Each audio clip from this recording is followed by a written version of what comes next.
The sweltering heat of August 1883 pressed down on Malad City, Idaho, like a suffocating blanket as Katherine Thompson stood in the general store, her knuckles white against the wooden counter while three women whispered just loud enough for her to hear every poisonous word. She was 40 years old, unmarried, childless, and according to Harriet Morrison's cutting commentary, a complete waste of womanhood who had let her best years slip through her fingers like water through a sieve. Katherine kept her eyes fixed on the flour sacks ahead, refusing to give them the satisfaction of seeing how their words landed like arrows in her chest. "Some women just are not meant to be mothers," Harriet continued, her voice dripping with false sympathy.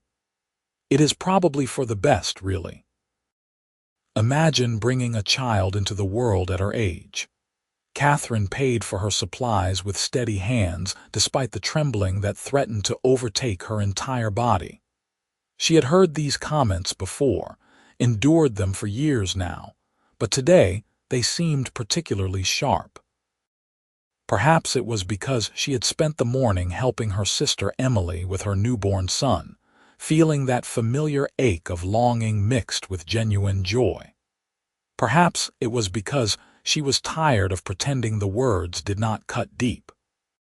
She gathered her parcels and stepped out into the blazing afternoon sun, the dry Idaho air immediately stealing the moisture from her lips. Malad City stretched out before her, a collection of weathered buildings clinging to existence in the high desert valley.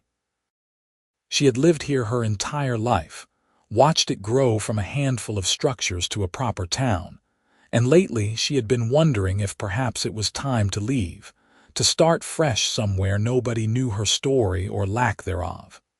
"Madam, let me help you with those."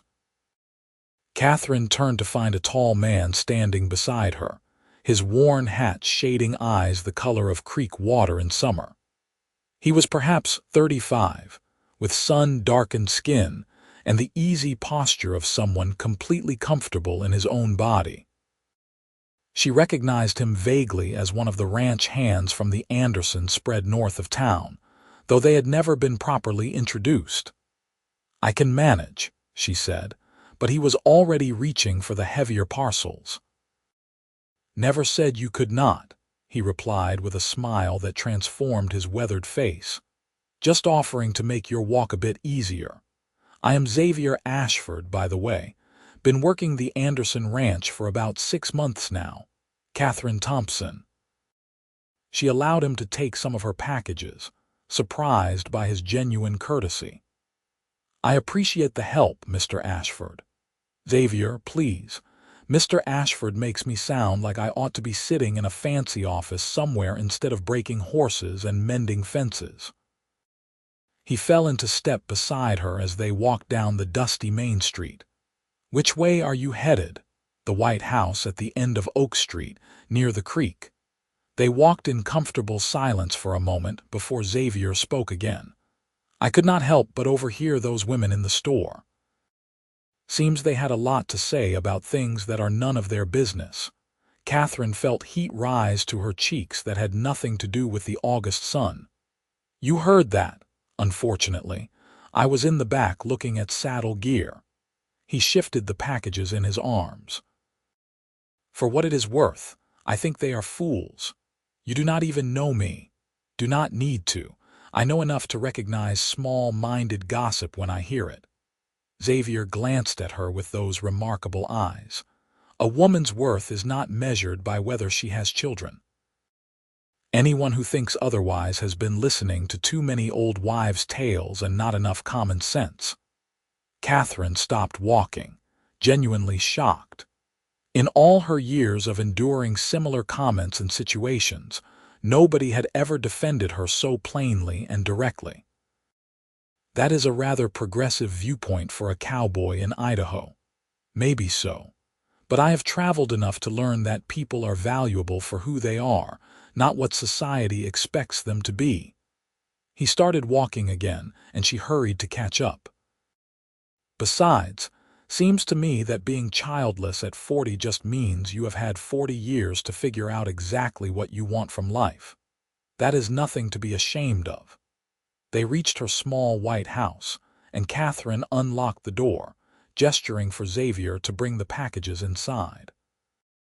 The interior was neat and comfortable, filled with handmade quilts and books, evidence of a life lived fully even if it did not follow the expected pattern. Xavier set the parcels on her kitchen table with care.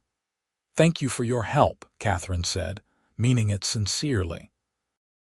"And for your kind words. They mean more than you might realize." Xavier tipped his hat, but he hesitated at the door. "Miss Thompson, I know this is forward of me, but would you consider letting me call on you sometime? Maybe Sunday afternoon if you are not otherwise occupied." Katherine's heart performed an unexpected flutter. "Why would you want to do that?" "Because in the 5 minutes I have known you, I have seen more dignity and grace than most people manage in a lifetime. Because you have intelligent eyes and you did not fall apart when those women tried to break you down. Because I would very much like to know more about you." He smiled again, that transforming expression. "And because I think you might be interesting, which is a rare quality out here." She found herself smiling back, something warm unfurling in her chest. Sunday afternoon would be lovely. After Xavier left, Katherine sat at her kitchen table and allowed herself a moment to simply breathe. She had long ago resigned herself to spinsterhood, had made peace with a life lived alone, but she had never stopped hoping for connection, for someone who might see her as she truly was rather than as a failure to meet societal expectations. Perhaps Xavier Ashford was simply being kind. Perhaps nothing would come of Sunday's visit. But perhaps, just perhaps, something was beginning. Sunday arrived with slightly cooler temperatures and a blessed breeze that made the Idaho heat almost bearable.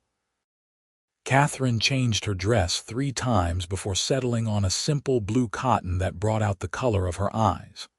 She felt ridiculous acting like a schoolgirl at 40, but she could not quite suppress the flutter of anticipation.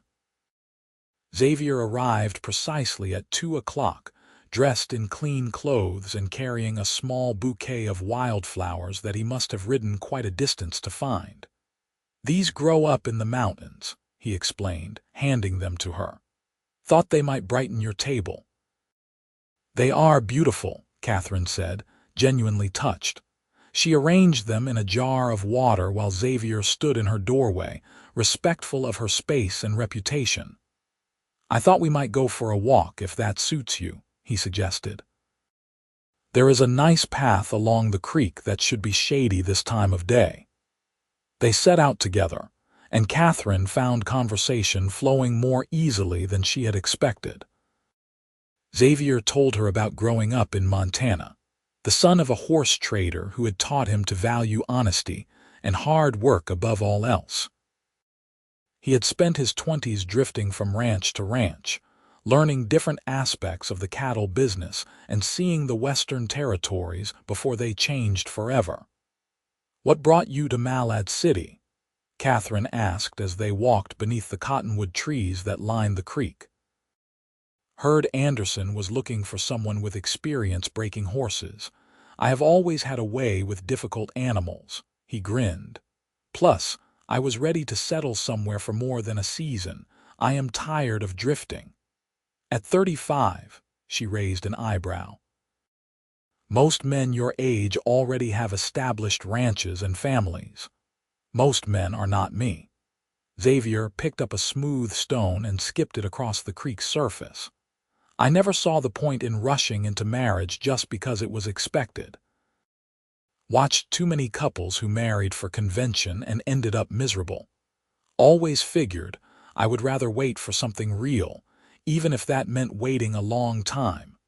Katherine stopped walking and looked at him directly. "Why did you really ask to call on me, Xavier?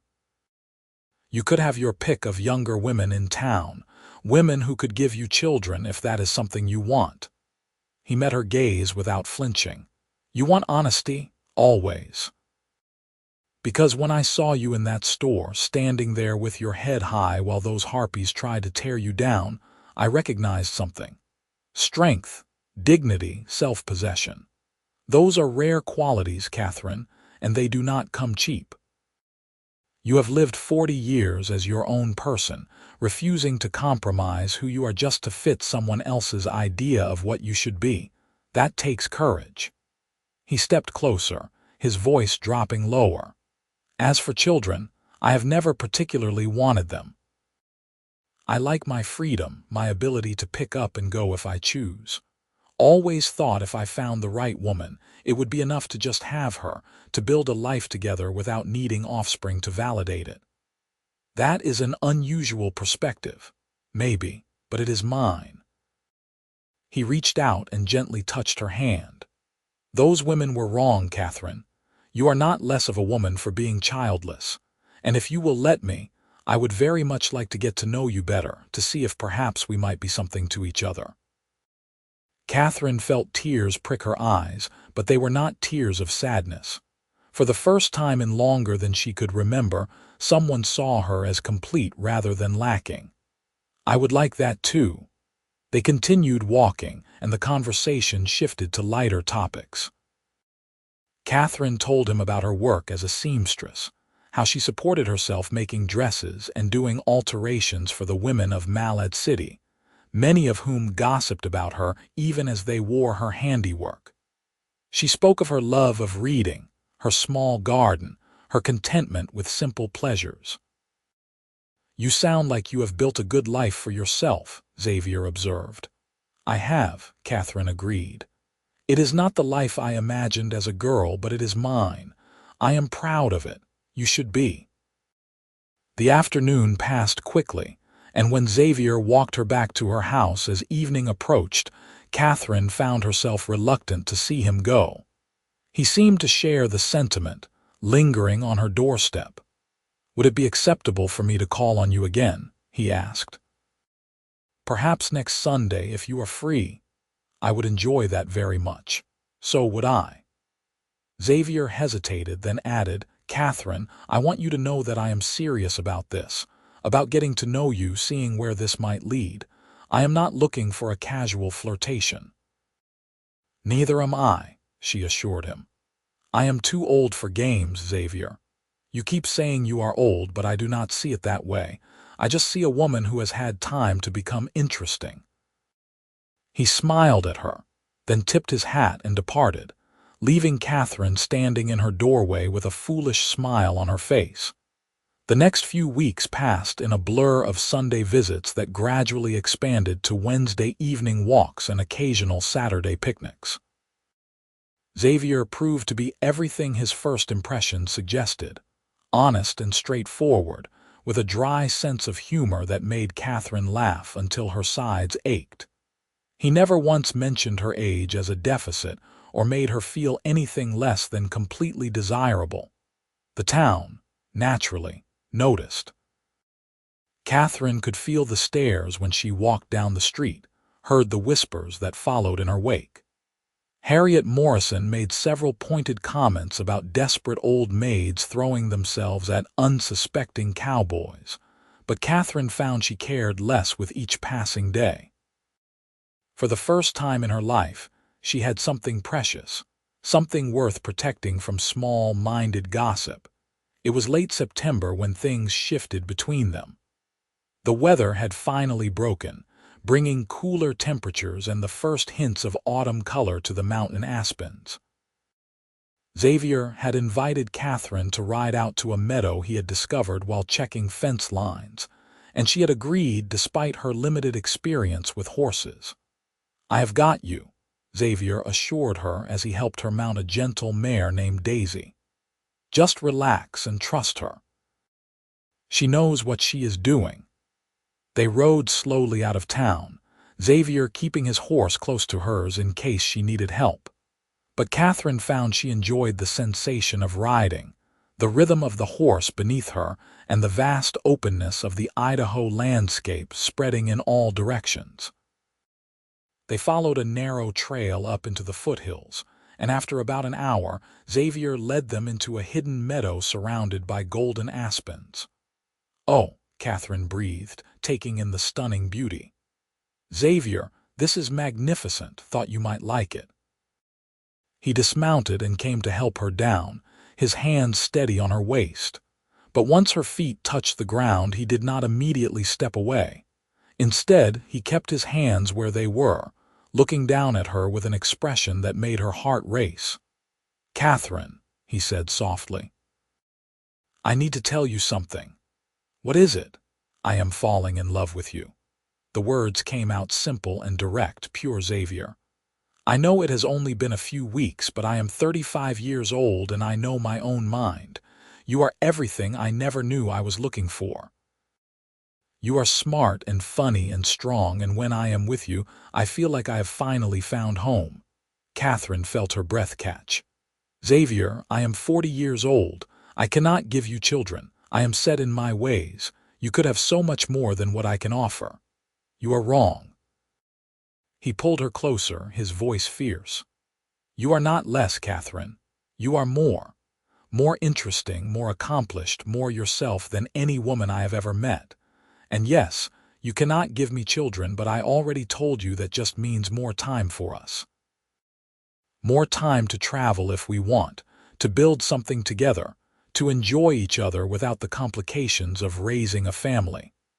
That does not sound like a loss to me. That sounds like an opportunity." "I am falling in love with you too," Katherine whispered, allowing herself to finally speak the truth. "It terrifies me, but I am." Xavier smiled and leaned down to kiss her, gentle at first and then deeper as she responded.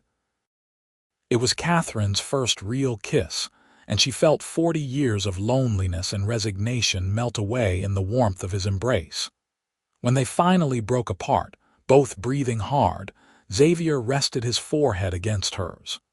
"Marry me," he said. "I know it is fast, but I do not see the point in waiting. We are not kids with all the time in the world. Let us build our life together starting now." Katherine's practical nature warred with her heart for approximately 3 seconds before her heart won decisively. "Yes," she said. "Yes, I will marry you." They were wed in early October, a small ceremony at the church with Katherine's sister Emily and Xavier's boss Thomas Anderson standing as witnesses. Katherine wore a new dress of deep green silk that she had sewn herself, and Xavier wore his best suit and looked almost nervous as she walked down the aisle toward him. The preacher kept the service short and simple, and when he pronounced them husband and wife, Xavier kissed her with such joy that even Harriet Morrison in the back pew could not quite hide her stunned expression.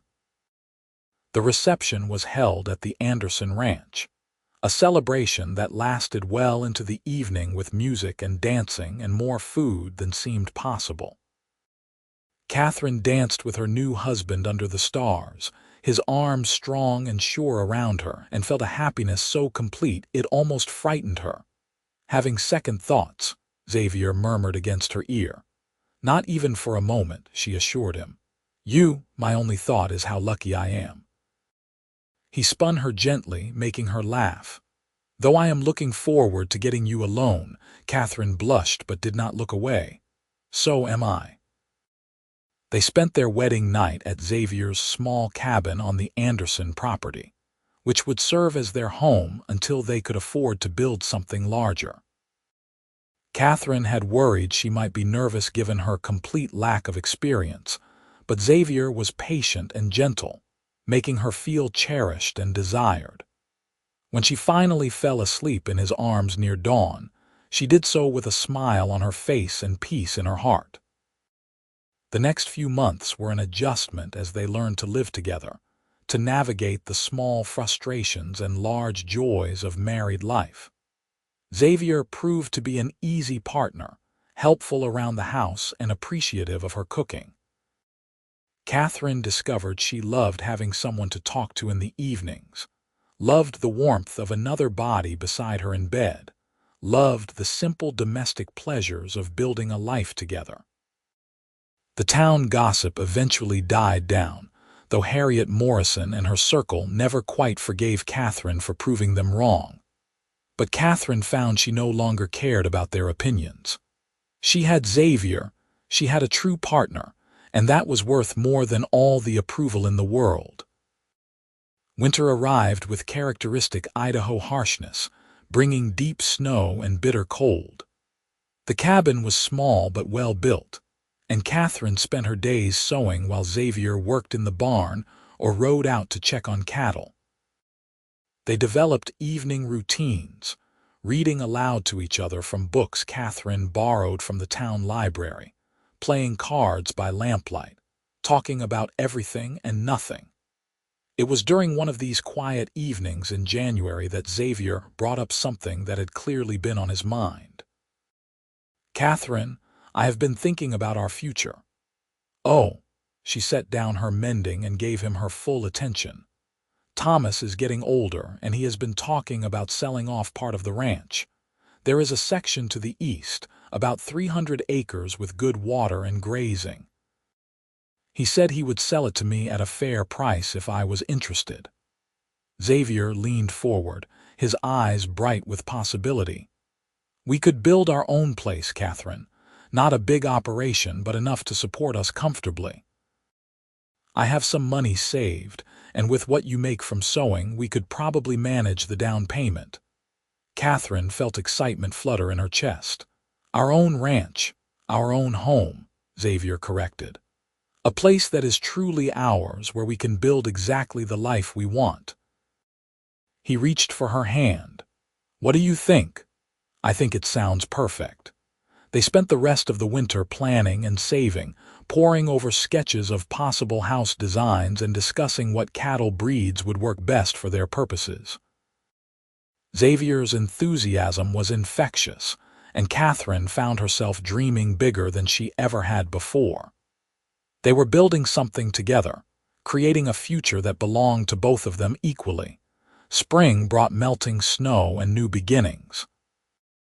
Xavier finalized the purchase of the land, and by early April they were breaking ground on their new house.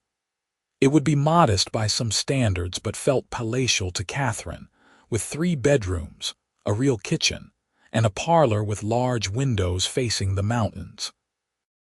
Xavier did much of the work himself with help from other ranch hands, and Katherine contributed by sewing curtains and planning the interior arrangements. By late summer of 1884, the house was complete, and they moved their belongings from the cabin to their new home. Katherine stood in the empty parlor on moving day, overwhelmed by the reality of what they had accomplished in less than a year of marriage. "Happy?"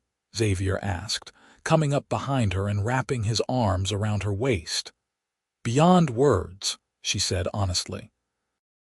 "Xavier, a year ago I was alone, childless, ridiculed.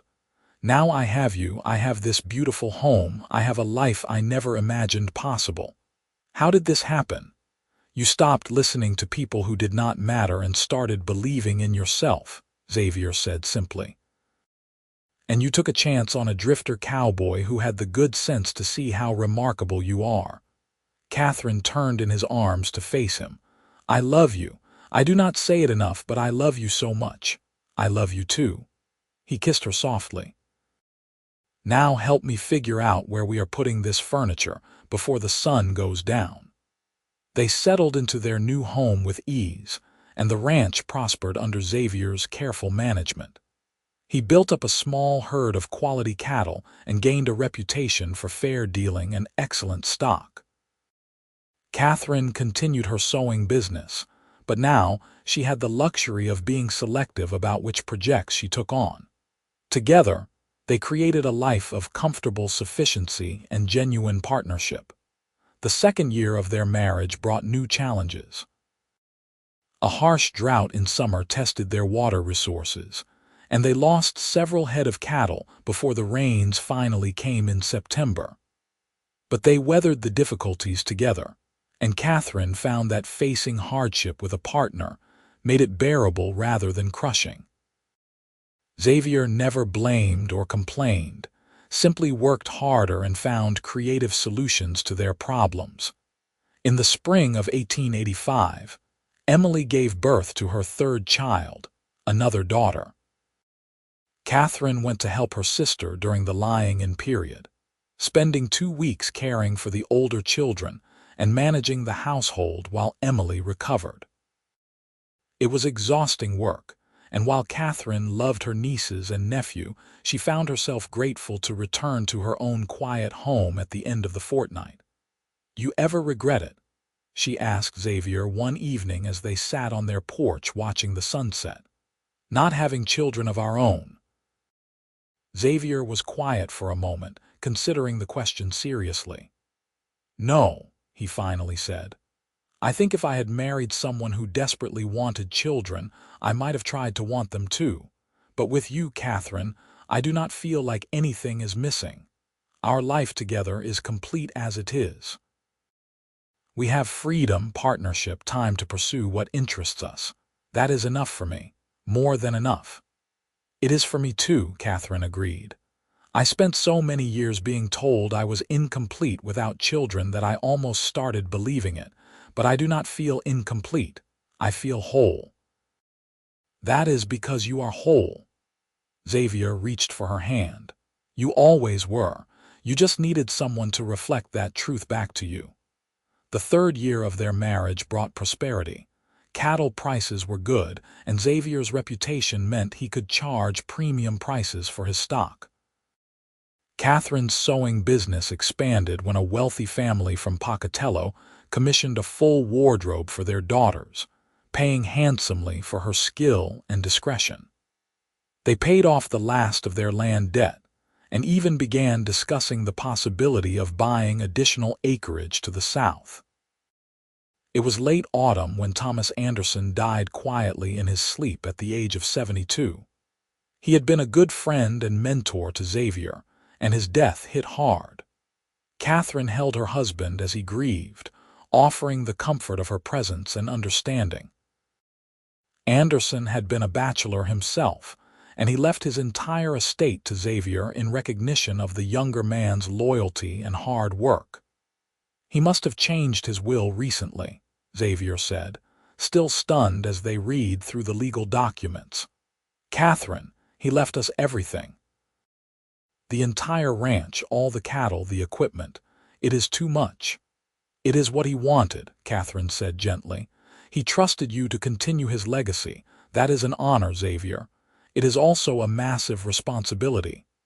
Xavier sat down heavily. "The main ranch is 10 times the size of our operation. Managing it will be a full-time endeavor for both of us." "Then we will manage it together," Katherine said firmly, "just like we do everything else."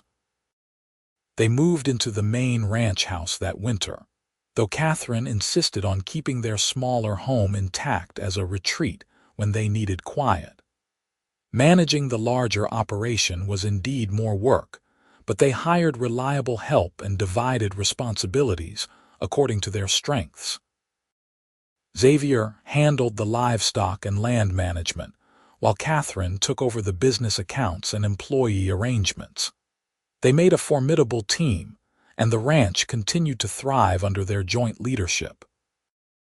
In the spring of 1887, 4 years after that fateful meeting in front of the general store, Katherine was working in her garden when Harriet Morrison stopped by unexpectedly. The older woman stood uncertainly by the gate, clearly struggling with something. "Can I help you, Harriet?" Katherine asked, standing and brushing dirt from her hands. "I owe you an apology," Harriet said abruptly, "for what I said in the general store all those years ago, for all the times I gossiped about you and judged you unfairly. I was cruel and small-minded, and you did not deserve it." Katherine studied the other woman, seeing genuine remorse in her expression. "What brought this on?" "My daughter just told me she does not want children," Harriet said quietly. "She is newly married, happy with her husband, but she has no desire to be a mother. And my first instinct was to tell her she was wrong, that she would regret it. But then I remembered you, and realize that I have watched you build a beautiful life with Xavier without children, that you are clearly happy and fulfilled, and that maybe my daughter knows her own mind just like you knew yours." Harriet's voice cracked slightly. "I do not want to push my daughter away with my narrow thinking, so I am apologizing to you first and hoping to do better." Katherine felt a surge of unexpected compassion. "Apology accepted, Harriet. And for what it is worth, supporting your daughter in her choice is the most loving thing you can do. Her worth is not defined by whether she has children any more than mine was. I am beginning to understand that." Harriet managed a small smile.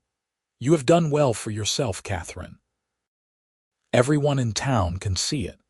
You and Xavier are proof that there are many ways to build a good life." After Harriet left, Katherine returned to her gardening with a sense of satisfaction. She had never needed Harriet's approval or apology, but there was something healing about receiving it nonetheless. The world was slowly changing, and perhaps her example helped other women feel less constrained by expectations. That evening, she told Xavier about Harriet's visit. He listened quietly, then pulled her close. "You have always been ahead of your time," he said. "Strong enough to live life on your own terms even when the world told you that you were wrong. That is one of the many reasons I love you." "I could not have done it without you," Katherine said. "Before we met, I had accepted my situation, but I had not truly embraced it. You taught me to see my childlessness not as a lack but as a different kind of gift. Time for us, like you said that first day. Time to build something unique and wonderful." "And we have built something wonderful, have we not?" Xavier gestured around their comfortable home, out toward the prosperous ranch beyond. "This is ours, Katherine. Everything we have created together through partnership and love. I would not trade it for anything. Neither would I." The years continued to pass with comfortable rhythm. Their ranch became one of the most successful in the region, known for quality cattle and fair dealing. Katherine's sewing evolved into a true design business, with women traveling from as far as Boise to commission her work. They took occasional trips to Salt Lake City, and even San Francisco, enjoying their freedom to travel without the constraints of raising children. In 1890, they celebrated their 7th anniversary with a dinner party for close friends. As Katherine looked around the table at the people who had become their chosen family, she felt a profound sense of gratitude. She was 47 years old, married to a man who loved her completely, successful in her own right, and genuinely content with the life they had built together. "What are you thinking about?" Xavier asked later as they cleaned up together. "How happy I am," Katherine said simply. "How grateful I am that you saw past society's judgments to who I really was. How lucky I am that you loved me not despite being childless but for exactly who I am." "The luck was all mine," Xavier corrected, pulling her into his arms. "I got 40 years of your wisdom and strength and independence. I got a woman who knows herself and what she wants. I got a true partner in every sense of the word. That just means more time for us, remember. More time to love each other, to build our dreams, to enjoy this life we have created." "More time for us," Katherine echoed, remembering that phrase from so long ago, the words that had first shown her that Xavier saw her differently than anyone else ever had. "I like the sound of that. So do I." He kissed her tenderly. "So do I." In 1893, a decade after they had first met, Katherine and Xavier made the decision to expand their operations significantly. They purchased an additional 1,000 acres to the west, land with prime water access and excellent grazing. It was a bold move that required substantial investment, but they had built their reputation and resources to the point where they could take calculated risks. The expansion proved successful, and by 1895, the Ashford Ranch was among the largest and most prosperous in Idaho. They employed 15 full-time ranch hands, built a new barn that was the envy of the county, and invested in breeding stock that improved the quality of their herd significantly. Katherine hired 2 assistants to help with her design business, teaching them her techniques while maintaining creative control over the premium commissions. Through it all, their marriage remained the bedrock of everything they built.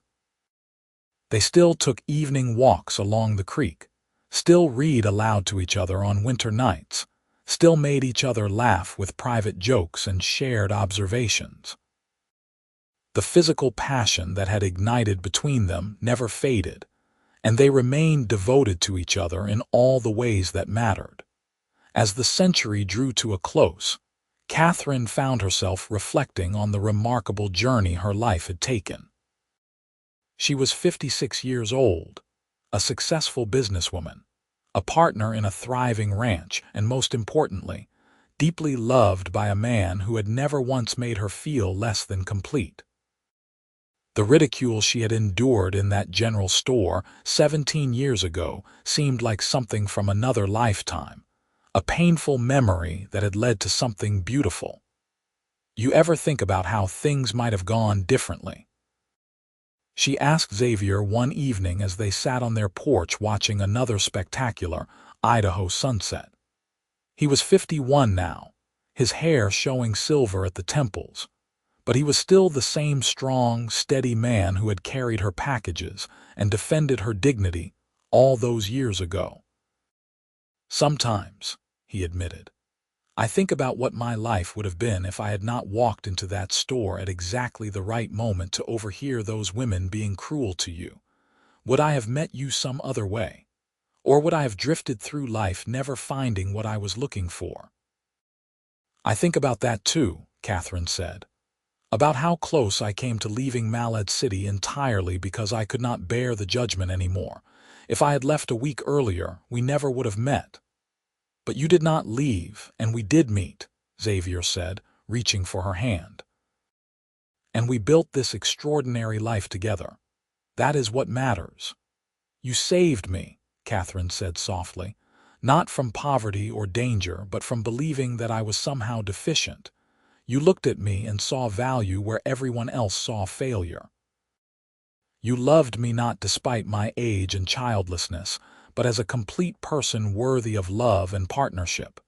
That changed everything." "You saved me too," Xavier countered. "I was drifting, Katherine, going through the motions of living without really engaging with life. You gave me purpose, partnership, a reason to put down roots and build something lasting. We saved each other." They sat in comfortable silence as the sun sank below the mountains, painting the sky in shades of orange and gold. After a while, Xavier spoke again. "Katherine, you know I am not much for sentiment, but I need to say something." "What is it?" "Marrying you was the best decision I ever made. These 17 years with you have been the richest, fullest years of my life. You have made me happier than I ever imagined possible, and I fall more in love with you every single day.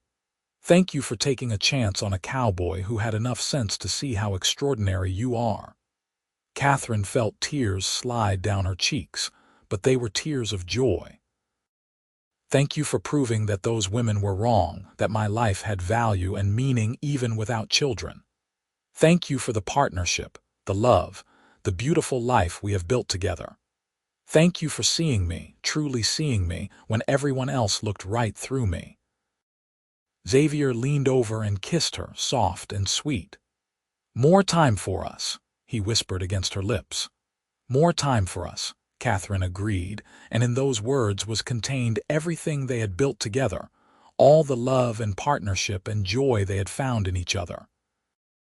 As the new century dawned in 1900, Katherine and Xavier celebrated their 17th anniversary by hosting a grand party at the ranch. The event drew over 100 guests from across Idaho and neighboring states, a testament to the relationships they had built and the respect they had earned. Katherine wore a gown of deep blue silk that she had designed herself, and Xavier looked distinguished in a new suit tailored especially for the occasion. During the party, Emily pulled Katherine aside, her eyes suspiciously bright. "I need to tell you something," her sister said. "When you married Xavier, I worried that you were rushing into things, that he might disappoint you. But I was wrong, Katherine.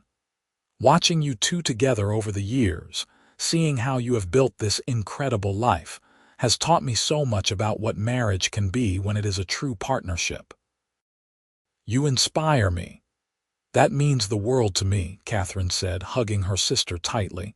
"I know I took an unconventional path, but it was the right path for me." "It was absolutely the right path," Emily agreed, "and you have been happier than anyone I know. That is what matters." As the party wound down and the last guests departed, Katherine and Xavier stood together in their front yard, looking up at the star-filled Idaho sky. The ranch stretched around them, prosperous and well-managed, a testament to their hard work and shared vision. Inside the house, evidence of the celebration remained, but they would clean it up tomorrow. Tonight was for simply being together. 17 years, Xavier mused. Who would have thought that a chance encounter in front of a general store would lead to all this? "I would not have thought it possible," Katherine admitted.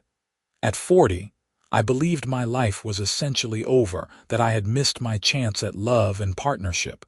You proved me so magnificently wrong." "We proved each other wrong," Xavier corrected. "You showed me that settling down did not mean settling, that marriage could be an adventure rather than a cage. We have had quite the journey, my love." "And it is not over yet," Katherine said with a smile. "We still have years ahead of us, more dreams to chase, more life to live together." "More time for us," Xavier said, and Katherine laughed at his persistence with that phrase. The words that had become their private motto, the promise that had proven true in every possible way. In the spring of 1902, Katherine turned 59 and Xavier turned 54.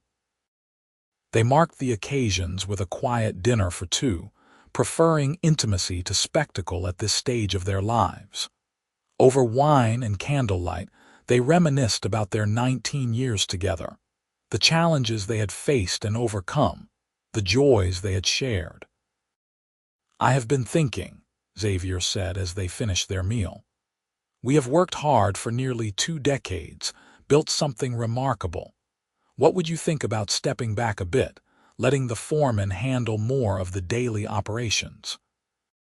We could travel more, spend time doing things just because we want to rather than because they need doing." Katherine considered the suggestion. "Are you sure you would be happy with less direct involvement in the ranch?" "I would be happy spending more time with my wife," Xavier said simply. "We have good people working for us, people we trust. The ranch will run fine without us micromanaging every detail. I want to enjoy the life we have built, Katherine. I want to see San Francisco properly, maybe take that trip to Oregon you have been talking about for years. I want more mornings where we wake up and decide what to do based purely on what sounds appealing." "That sounds wonderful," Katherine agreed, warmth spreading through her chest. "I think we have earned the right to slow down and enjoy ourselves." They implemented the changes gradually over the next year, promoting capable foremen and streamlining their own responsibilities. By the summer of 1903, they had achieved a new balance that allowed them both more leisure time without sacrificing the ranch's prosperity. They took their first extended trip that autumn, spending 6 weeks traveling through Oregon and Washington, marveling at the forests and coastline that were so different from the high desert of Idaho. The travel rekindled something in both of them, a sense of adventure and possibility. They returned home energized rather than exhausted, full of stories and plans for future journeys. Katherine realized that this new phase of their life was just as exciting as the earlier years of building and establishing themselves. With Xavier, Every stage of life offered new opportunities for joy and discovery. In 1905, as they approached their 22nd anniversary, Katherine received an unexpected letter from a women's magazine in New York. The editor had heard about Katherine's success as a designer and businesswoman and wanted to feature her story as inspiration for other women seeking to build independent lives. "What do you think?" Katherine asked Xavier, showing him the letter. "It feels strange to be held up as an example." "Why strange? You are an example, Katherine. You built a successful business, married for love rather than convention, created a life entirely on your own terms. That is absolutely worth celebrating and sharing." "But I did not do it alone," Katherine protested.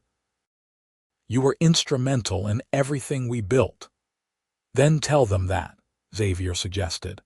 "Tell the truth about partnership, about how marriage can be a source of strength rather than limitation. That message is just as important as your individual achievements." Katherine agreed to the interview, and the article was published in the spring of 1906. It generated significant response, with dozens of letters arriving from women across the country thanking Katherine for her honesty and courage. Many were in situations similar to where Katherine had been 23 years ago, facing social pressure and ridicule for remaining unmarried or childless. Her story gave them hope and validation. "Look at this," Katherine said one evening, reading through the latest batch of letters. "This woman is 42, childless, convinced she will never find love. She says reading about us gave her the courage to accept an invitation from a man she has been refusing because she thought she was too old and damaged." "Good," Xavier said firmly. "The more women who realize their worth is not contingent on meeting arbitrary social expectations, the better. You are changing lives, Katherine." "We are changing lives," she corrected. "This is our story, not just mine." As they entered their mid-60s and early 60s respectively, Katherine and Xavier continued to defy expectations about aging. They remained active in both the ranch and Katherine's business, though they had learned to balance work with pleasure. They traveled regularly, hosted gatherings for friends and family, and generally enjoyed every day they had together. In 1908, 25 years after their first meeting, they renewed their wedding vows in a small ceremony attended only by their closest friends. Katherine wore a dress of silver silk that complemented her gray hair, which she wore long and loose for the occasion. Xavier read a poem he had written for her, and there was not a dry eye in the room when he finished. "25 years ago, I was a cowboy without a home and a woman who had been told she was worthless because she did not fit society's narrow definition of feminine success," Xavier said during the small reception. "Today, we stand here as partners in every sense of the word, having built a life of love, prosperity, and genuine joy. Katherine, you are my home, my purpose, my greatest adventure. Thank you for 25 extraordinary years. I look forward to many more." Katherine could barely speak through her tears, but she managed to say, "You told me that first day that being childless just meant more time for us. You were right, Xavier. We have had time to build a remarkable partnership, to pursue our dreams, to love each other without reservation or regret. These have been the best years of my life, and I am grateful for every single day." Their friends toasted them, celebrating not just the anniversary but the example they had set for what marriage could be when built on genuine love and mutual respect. As the evening wound down, Katherine and Xavier slipped away to walk their familiar path along the creek, hand in hand in the gathering dusk. "You ever wish things had been different?"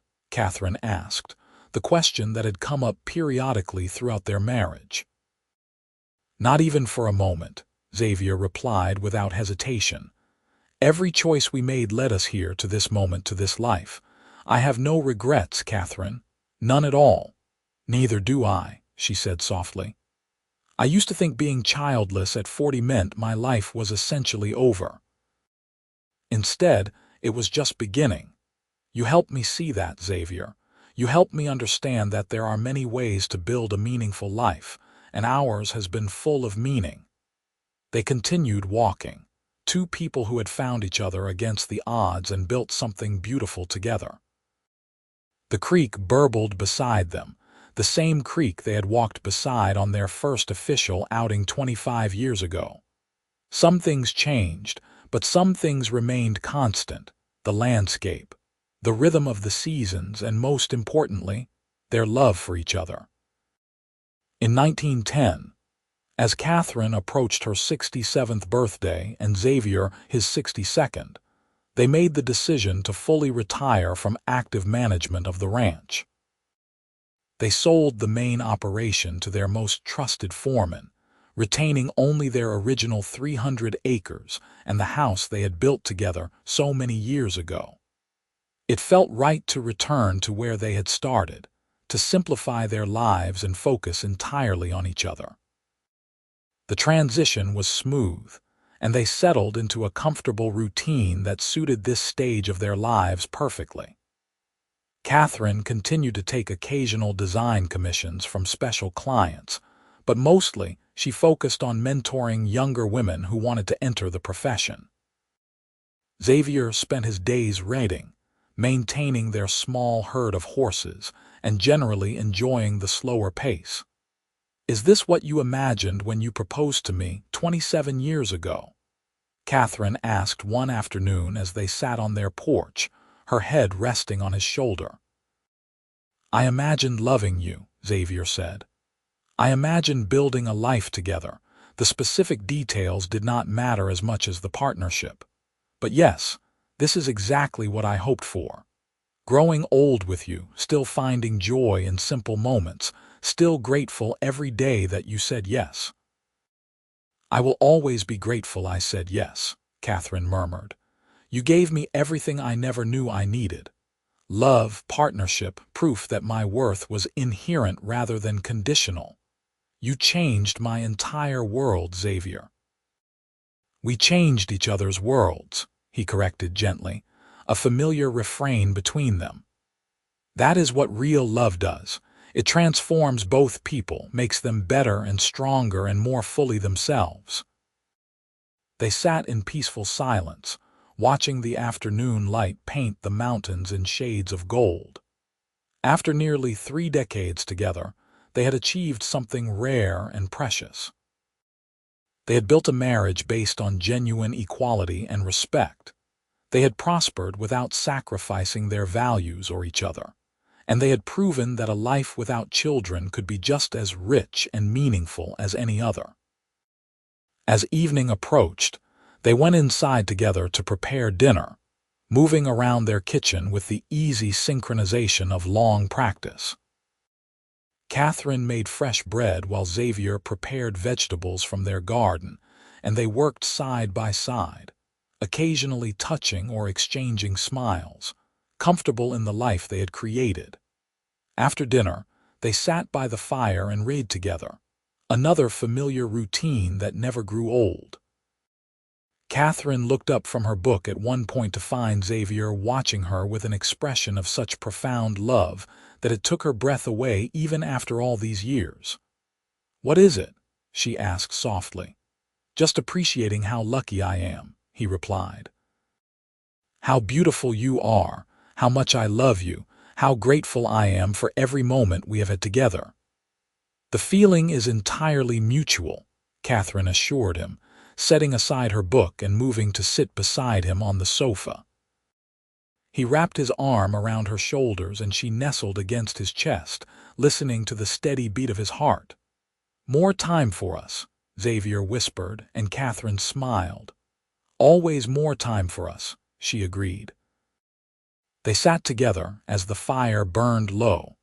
Two people who had found each other when the world said it was too late, who had built something extraordinary from a chance meeting and mutual respect, who had proven that love had no expiration date, and that the best life was one lived authentically, regardless of society's expectations. Their story was not conventional, but it was theirs, and it was beautiful. In the years that followed, Katherine and Xavier continued their quiet, contented life together on their small ranch. They celebrated 30 years of marriage in 1913, 35 in 1918, approaching each anniversary with gratitude and wonder that they had been granted so much time together. They were fortunate in their health, both remaining active and engaged well into their 70s and early 70s. They watched the world change around them. Idaho grew and modernized. Automobiles replaced horses on many roads, and the Wild West they had known slowly transformed into something tamer and more settled. But through all the changes, their love remained constant, the one unchanging element in lives that had been rich with adventure and meaning. When Katherine died peacefully in her sleep in 1921 at the age of 78, she did so knowing she had lived fully and loved deeply. Xavier held her hand in those final hours, whispering words of love and gratitude, reminding her of that first day when he had said that her childlessness just meant more time for them. They had made the most of that time, building a life that was uniquely theirs, proving that there were infinite ways to find meaning and joy. Xavier followed her 18 months later, dying at the age of 74 with Katherine's name on his lips. They were buried side by side on a hill overlooking their ranch, their headstones simple but meaningful. Hers read, Katherine Thompson Ashford, 1843–1921. Beloved wife, businesswoman, pioneer. She lived life on her own terms. His read, Xavier Ashford, 1848–1923. Beloved husband, rancher, partner. He saw her true worth. Between their two headstones, a third marker had been placed, carved with the words that had defined their relationship. That just means more time for us. Their story became local legend in Malad City, passed down through generations as an example of how love could triumph over judgment, how two people could build something extraordinary when they truly saw and valued each other. The house they built still stands, now a historical landmark, and visitors come from across the country to see where Katherine and Xavier Ashford created their unconventional, beautiful life together. They had no children to carry on their name, but their legacy lived on in the example they set, in the women who found courage from Katherine's story, in the understanding that there are many paths to a meaningful life. They had proven that being childless at 40 was not an ending but potentially a beginning, that real love sees worth rather than deficiency, and that the best marriages are built on mutual respect, genuine partnership, and the courage to defy expectations. Their time together had been exactly what Xavier promised that first day, more time for them, more time to love, to build, to discover, to simply be together. And it had been more than enough. It had been everything.